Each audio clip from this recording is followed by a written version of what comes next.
तक nitric oxide नहीं पहुंच पाता समय सही तरीके से, उनकी जो ग्रंथि है वो सही से वर्क नहीं कर पाती। तो वहां से शुरुआत होती है सबसे पहले किसकी, ब्रेन ट्यूमर की। जो प्राइमरी ब्रेन ट्यूमर होगा वो तब शुरू होता है जब ये कोशिकाएं आपस में क्या करे, अपने डीएनए में परिवर्तन करके असामान्य रूप से विकसित होने लग जाती है। मतलब कि सामान्य तो इसको ऐसे बढ़ना चाहिए था, पर वो क्या करने लग जाएगी, टेढ़ी मेढ़ी हो जाए, उल्टी पुल्टी हो जाए, नॉर्मल ना होकर के अब नॉर्मली वो ग्रोथ करने स्टार्ट करती हैं।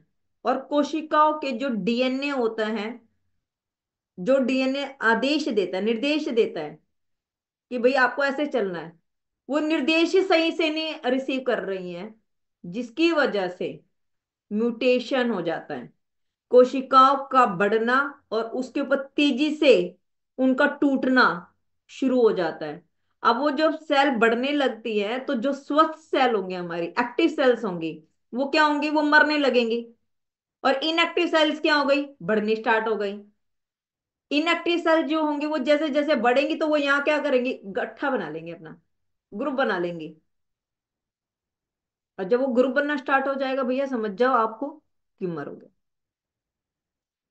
अब ये हुआ कैसे, क्योंकि उसको ट्रेवल कराने के लिए जो ऑक्साइड चाहिए, नाइट्रिक ऑक्साइड चाहिए, जो न्यूट्रिएंट चाहिए, वो उसको मिल ही नहीं रहा है।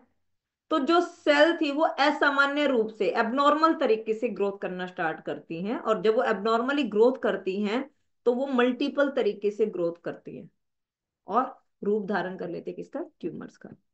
और मैं आपको बता दूं, जो प्राइमरी ब्रेन ट्यूमर होता है वो आम नहीं है, बल्कि सेकेंडरी ट्यूमर के मामले ज्यादा आते हैं। प्राइमरी ट्यूमर्स के बहुत कम मिलेंगे, क्योंकि प्राइमरी ट्यूमर्स तक तो आदमी अपने आप को संभाल ही नहीं पाता, उसको लगता है नॉर्मल है ये सब चीजें। अभी जैसे एम्मा सर ने बताया, उनको भूलने की थोड़ी थोड़ी आदत है, मैं ये नहीं कह रही इनको ट्यूमर है, नो, मैं ये कह रही हूँ ये सिम्टम है। जो आदमी समय पे नहीं संभालेगा, हो सकता है कि उनकी जो एक्टिव सेल्स हैं वो सही से काम ना कर रही हो, वहां तक न्यूट्रिशन सही से ना पहुंच रहा हो, इसी वजह से समस्या आ रही है। मेरे अंदर क्यों नहीं आ रही भैया ये, मैं नहीं भूलती चीजें। मेरे को एक बार आदमी दिखा दो, एक चीज दिखा दो, मैं नहीं भूलती, पहले मैं भूल जाती थी, वो चीजें हो जाती थी मेरे साथ में। हूं मैंने, चीजें हो जाती हैं, भूल जाते हैं, चीजें कर जाते हैं हम लोग। पर धीरे धीरे हमने क्या किया, एज के साथ में उस चीज को अब्जॉर्व करना स्टार्ट किया, और हमारी जो कोशिकाएं हैं वो सही से काम कर रही हैं।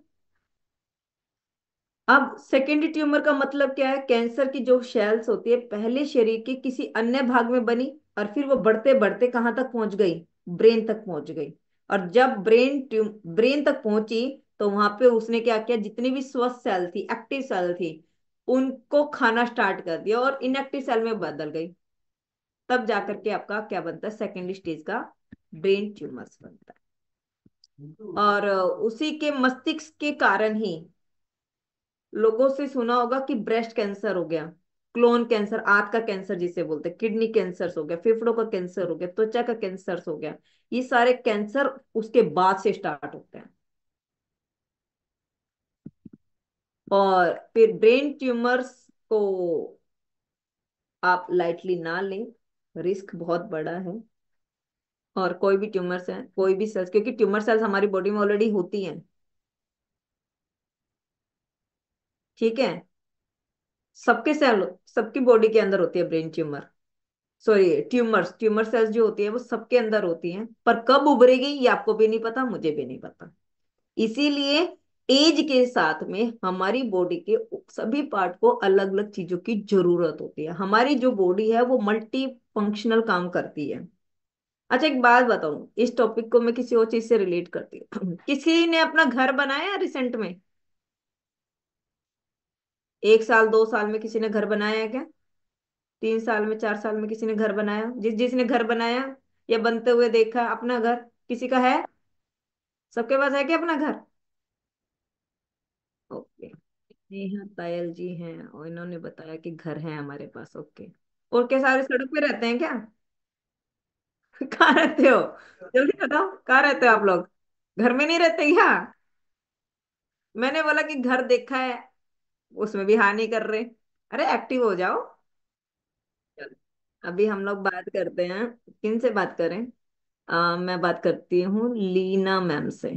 ओके, लीना मैम को स्पॉटलाइट करेंगे एक बार आप।